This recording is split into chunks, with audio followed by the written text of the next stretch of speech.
Hello, everybody. This is John Cash Philippi with Gaming and Leisure Voice. I am here with Manjit Singh with DruvStar and Rich Rader, the CTO for Seven Feathers Casino. Excited to have them come on and talk to us a little bit about cybersecurity. And I just want to do a shout out to Paul, our video editor, who actually had me get a high definition camera for this. So you're all seeing me in high definition. So all I can say is, I'm sorry. For the most part, let's talk a little bit about our sponsor today, who is Agilysys. Agilysys delivers state-of-the-art software solutions and services that help casinos achieve high return hospitality by maximizing return on experience through interactions that make personal profitable. Agilysys will partner with you to implement the right hospitality solution for you, whether that is cloud or on-prem, best-of-breed solution, or fully integrated ecosystem. Discover the power of high-return hospitality and delight your guests, retain staff, and grow your margins. Visit agilysys.com for more information or to schedule an initial consultation. And I can't say enough about Agilysys. We just did a show with them a couple months ago, and they were fantastic. They have that new building in Vegas on Agilysys Way. So if you get a chance to reach out to those guys, definitely do it. Without further ado, though, Manjit, why don't you tell us a little bit about yourself and DruvStar? Thanks, John. Thank you for organizing this. My name is Manjit Singh. I am the CEO and founder of DruvStar, focused on cybersecurity in the gaming industry. Been working in this space for about 6 years now. We've got several products from threat insights to data visibility and governance.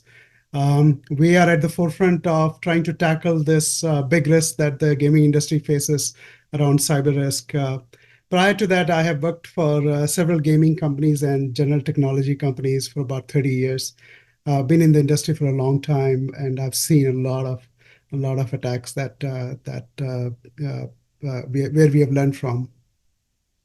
Fantastic. Rich, how about a little bit about you and Seven Feathers?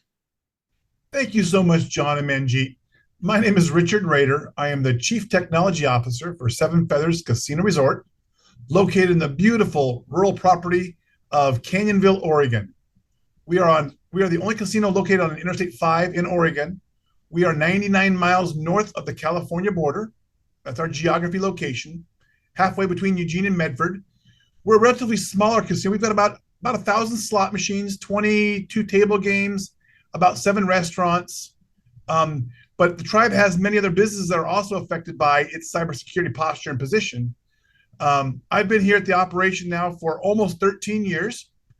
I came from international game technology as a software developer and engineer, creating some great products for IGT back in the day.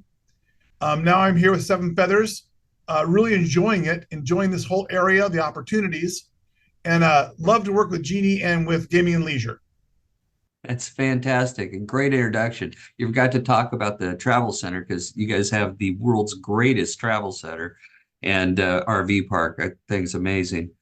Manjit, why don't you just start off and just tell us a little bit about what we've learned over the last year with all the different breaches and cybersecurity issues we've been dealing with? Yeah, John, we have unfortunately been seeing an increase in the number of attacks. The most common areas that are being exploited are really outdated or misconfigured infrastructure. We have seen social engineering being used in a significant way. And there is really a modern way of launching attacks through social engineering, which we have seen in the gaming industry, as well as a few other industries. We have seen weaknesses in the digital supply chain that have been exploited to launch attacks. Those are the 3 most common areas that have been exploited to launch the most serious attacks. In terms of the attacks becoming serious and having significant impact, we have seen those attacks resulting in business operation disruptions and often leading to cost of from $4 million to $100 million. We have seen all of the above. There was a study that was done by a cybersecurity company in the Bay Area, Splunk, And they concluded from their analysis that um, about 10% of the attacks result in a ransomware of over $1 million. Um, and then, about 50% of the attacks in their data that they were looking at result in a six-digit number ransom being paid. Now, that's not really the full business impact. In addition to the ransom, you still have to upgrade your infrastructure. You still have to deal with business operations. You still have to figure out where you have lost data privacy and deal with all of that. So often, the cost of an attack is actually $4 to $5 million on the smaller side. And as I said, they can go run into tens of millions of dollars quite easily. So that's what we have been seeing. Unfortunately, it's a trend that's been going on for nearly 10 years, and that's continuing at this time. Yeah, I get what you're saying. Nobody talks, well, we try not to talk too much about the hidden cost. The ransom's just the smallest part of it. Rich, why don't you elaborate a little bit on how Seven Feathers is handling cybersecurity, especially how you're leveraging DruvStar to support that? Thanks, John. Yeah, this really became the forefront for rural properties starting in 2019 to 2020. At that point, the bad actors from foreign nations decided they wanted to start attacking these casinos, realizing that casinos are cash wealthy often and are willing to pay the ransoms fairly quickly to get back into operations. Because the longer we're out of operations, the longer we have no revenue coming in to support our tribal members and for the betterment of tribal people. So they really started targeting tribal casinos 2019, 2020. During that time frame, a West Coast casino was hit with a ransomware bug, a very vicious one. It destroyed their backups, a lot of other things. And to be honest with you, I just stopped sleeping at that point because I thought, oh my God, I'm going to be the next one on this list. And I went through my Rolodex in my computer. And yes, I use the old terms like Rolodex. Started looking for companies I've worked with in the past. And I was working with an individual from Manjit's company, from DruvStar. And I reached out and gave him a call. And I said, hey, man, I'm in a bad place. Here's what's going on. How soon could I get you guys to engage and do an audit, top to bottom, penetration test, as well as an on-site visit and some tool setups to see what we can do to start mining our information north and south, as well as east and west traffic in our infrastructure and our networks. And DruvStar rose to the occasion. Within 3 days, we had people on site. We had VMs spun up. We had a basic tool set configured and turned on. And that's when I really stopped sleeping. I realized how much of these interfaces, products and services that have been configured over the years by different vendors that really have not followed the best practices in cybersecurity. I was shocked to learn on these insecurities of these different providers and the amount of help that we got from DruvStar in helping map that out, identifying that, evaluating the risk. Some are less risk than others. When I was worried about, some are higher risk. Obviously a credit card number, social security number, those are high risk bits of data unencrypted. We really did. When we faced that engagement after 4 or 5 days, I started sleeping again. I started feeling a little bit better again. Realizing I picked a partner who's going to be in the trenches with us. Those are some very long days. We then used that as a starting point to jump off to engage in additional services, additional SOC services and analyst services. I love where I'm at in Oregon. I love being in a rural property. I get to go fishing when I want to. I got the beautiful sunset, the mountains. However, attracting high talent in those cybersecurity areas to a very small property like rural Oregon, where the town that our casino's in has about 300 people. We have one Subway and one McDonald's. Those are our fast food restaurants. So with that being said, I wanted to find a partner who could work within our protocols, within our cybersecurity posturing, and help facilitate that and still provide us a valuable service that's going to protect us and move us forward. And we are so happy we partner with DruvStar. That's great. And I'm glad to know that DruvStar is helping you sleep. And if anybody doesn't believe Rich about the Rolodex, I've actually seen his Rolodex. He has one. It's funny. because he's so technologically advanced and he still has a Rolodex. So it's great. Now, Manjit, where do you think cybersecurity is headed with AI tools right now, and the bad actors using them and the good actors using them? How is that going to affect and change cybersecurity in the future? That's an excellent topic, and I want to get to that. But I want to thank both Rich and Jeannie for their support at this time. Rich has been very kind and generous with his time and commentary. And we are really proud to be working with Rich and be of some value to his talented team. John, the topic of artificial intelligence is really at the forefront of the technology discussions today. And you know, AI tools are already being used by the bad actors on a regular basis. We have seen many instances of this, and they have been used to really steal significant amount of money. And when I say significant, tens of millions of dollars of money has been stolen from cybercrime victims, and that's happening, every month recently. There is a good side and bad side to that. The good side is, that AI does provide a way to transform a way of dealing with large sets of data. As the gaming industry continues to expand, especially around cashless gaming, iGaming, sports betting, and digital marketing, these are all expanding the digital footprint that turn into a threat surface area which bad actors attack to really find the weaknesses. So the gaming industry is really seeing a massive expansion of their threat surface area because of digital transformation. And the amount of data that one has to mine to find anomalous behavior is just not possible to do with humans or the old ways of rules-based technologies. What we have found at DruvStar, and actually this is something that we have invested a significant amount of our energy and money, is to build an AI-based tool set. Our tooling learns the user and system behavior automatically. There is really no configuration one needs to do. And it's dealing with billions of records. Last year, we found 14,000 security incidents. We were able to advise our customers to get ahead of those. And so that kind of volume, you just can't get to, using the old technology. So AI is really helping us transform that. And the other thing that AI does is it actually makes cybersecurity affordable because there's really not too much human cost that is involved in it. So we say it's AI guided by humans, and that's exactly where we have built a tooling around that. So yes, it is being used aggressively by the bad actors, but we are also using it for cyber defense.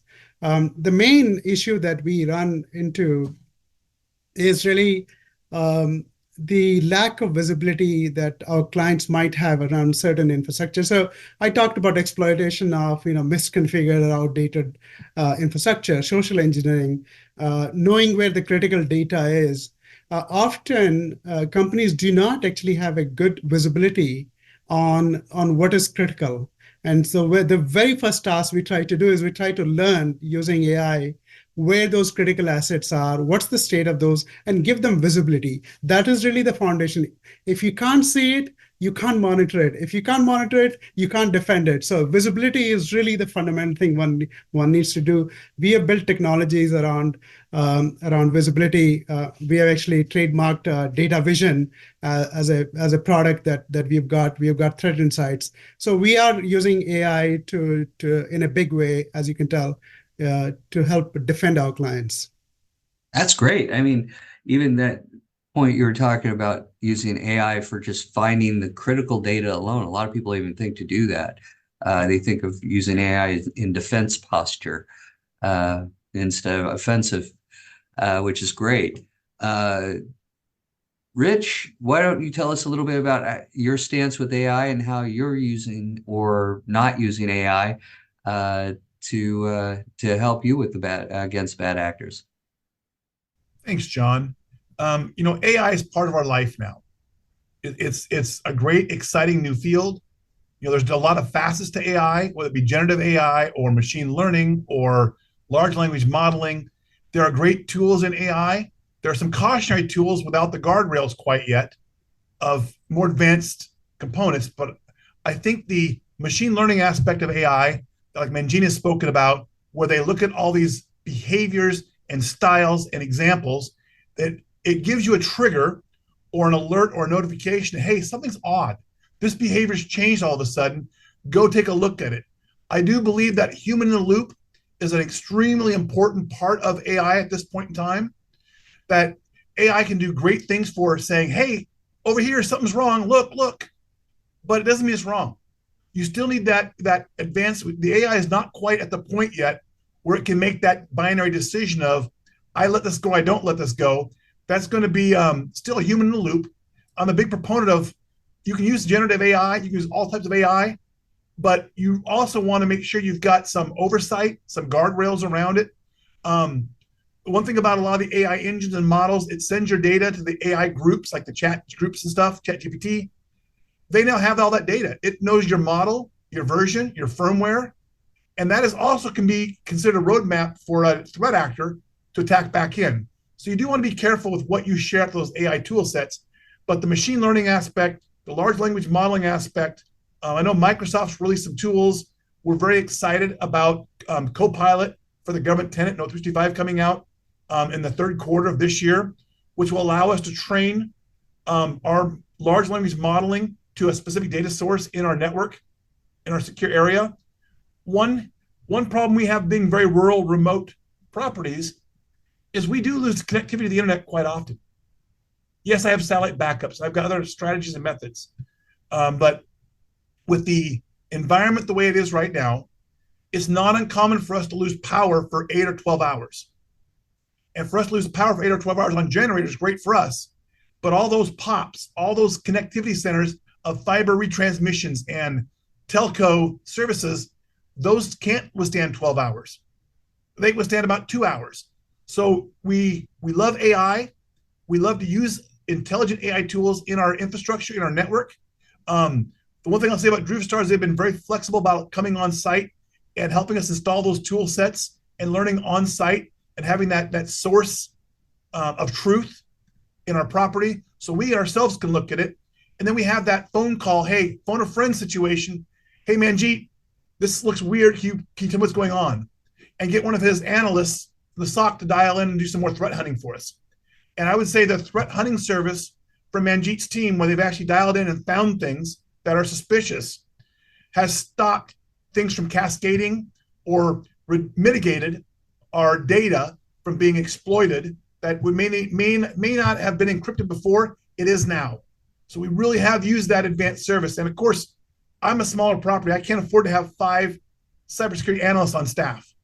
So, leveraging a partner like DruvStar to support our on-site cybersecurity specialists. I'm also a proponent that each company or organization should have somebody on property who is the champion, the leader, the manager of the cybersecurity programs, your posture, to make sure that you're doing best practices in-house, you're training your team members, you're being an evangelist for cybersecurity posturing, talking about the terminologies, and don't just scare your users, but engage them, make them feel good about themselves. That's excellent. Now, so what you're saying, and correct me if I'm wrong, Rich, is that you may be sleeping now, but Manjit isn't. Absolutely. Okay. Well, Manjit, why did the casinos, in your opinion, why did the casinos become the next target? Why are we all of a sudden, I know that Rich alluded to it a little bit, but why now? Why us? Why now? Why us? That's a pertinent question everyone is asking, and if they're not asking, they should be asking for sure. It's really two prongs that are hurting us. The first one is there is an expansion of the digital landscape that's happened that I touched on previously, with cashless gaming, iGaming, mobile gaming, as well as digital marketing. And so there's an expansion of the digital landscape that's happened. And then the second aspect is really that there is lack of talent. There are still a few million jobs that are open in cybersecurity worldwide, and about half of those, $1.5 million, I keep saying dollar, 1.5 million jobs are available in cybersecurity. And so it's very, very difficult to find good talent in cybersecurity. And so those are the two reasons that are contributing to the weaknesses that then the bad actors can exploit. We've already talked about how the bad actors are using the latest technologies. But I will go out and say that our technology portfolio in the gaming industry on cybersecurity is at least a decade behind. And so that contributes to the problems, right? We have not invested enough in infrastructure. That's why we have some of the weaknesses which get exploited. And so we kind of we are on the back foot in terms of the technology preparedness in the gaming industry. All of that is contributing to a higher risk. We have done a calculation. DruvStar has done a calculation on how much cyber risk exists in the gaming industry today. And our estimate is there is today, within the next 12 months, there is $1 billion of cyber risk, meaning there are going to be attacks, and that is the risk that the industry is carrying. And with our technology, I talked about threat insights, data vision. We've just launched a virtual CISO, which is to fill the gap around talent to provide cybersecurity governance, road mapping, and risk estimation. So we are here trying to still solve those problems with technology and people. That's great. Rich, what's your opinion? Why are casinos, because you kind of alluded to it earlier, why are casinos being marked? Yeah, John, the thing is that casino is, they have to be up at all times because we are the economic engine of tribes. We support healthcare, we support elder care, we support education. The funds that are raised by tribal casinos really do go back to tribal people. So we want to get that money and that operation back up and running, as well as keeping our team members employed. So we're willing to probably more quickly, in some cases, pay that ransom to get things turned back on, and then go through the mitigation, the infrastructure upgrades, and the other processes, the hidden costs, to make ourselves more secure, just so that we can support tribal people. So basically the Dillinger theory, why do I rob banks? Because that's where the money is. Yeah. I like that, John. I'm going to use that, the Dillinger.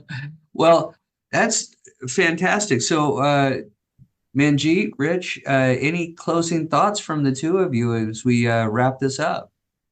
I just want to thank you, John and GNL, for organizing this session. This is a topic we are passionate about. We are out there defending our clients every day. This is all we do, and love to work with others in the industry. Your passion shows, Manjit. Rich? Yeah, thanks, John, and thanks, Jeannie and GNL, for this opportunity. The one thing I would say is a lot of really smaller operators, smaller properties, or human resource constrained teams, you don't know where to start. In these GNL summits, GNL roundtables, these association meetings, we'll share our information. I'll share a template of what we've used. We all go to different conferences, trade shows. We learn a lot. It is important to us that we collaborate as a community and a trusted community, and that we share that information so that we can build the best of both worlds. I can't create anything from scratch. I can rely on other operators to help me out, and I will help out other operators. We're always here to help you out. If you want some information, some help, reach out. We are here to help everybody out.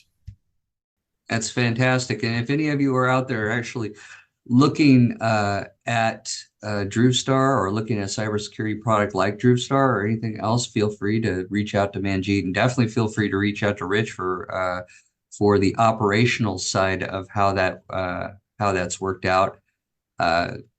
For Gaming and Leisure Voice, my name is John Cash Filippe. We've been speaking with Manjit Singh and Rich Rader. It's been a pleasure having you both on. Thank you all. Thank you.